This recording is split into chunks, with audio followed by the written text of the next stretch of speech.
وذكر فإن الذكرى تنفع المؤمنين.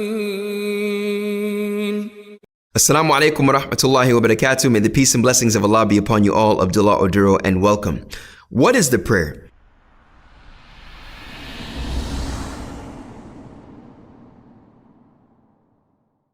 Many of us know prayer to be a means of tuning out to talk to God or to supplicate or invocate. And that's exactly what it means linguistically. You see the word Arabic salah, which means prayer.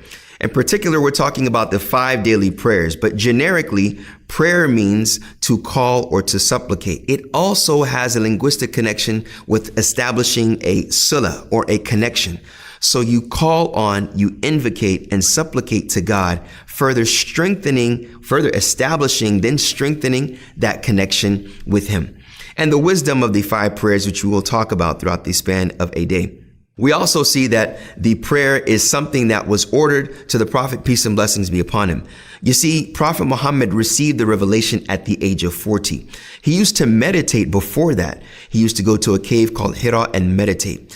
And upon this, Allah subhanahu wa ta'ala, the exalted, sent the angel Gabriel to him at the age of 40 while he was meditating and praying to Allah alone. You see, he never was a polytheist, but he would pray to Allah alone. Upon this time, Allah sent the angel Gabriel to read to him the chapter in the Qur'an called Iqra, which is called read. Upon this, the Prophet ran hurriedly to his wife, Khadija, and laid in her lap, and he was scared. And he told her to cover him, for verily he was scared and sweating profusely. At this time, Allah ordered him to stand up and pray, because this is the strongest means of keeping that divine link with God and maintaining that connection. Just as it is and was for the Prophet Muhammad sallallahu alaihi wasallam, peace and blessings be upon him, this is going to serve as the strongest means for your connection to God. So that is exactly what the salah is.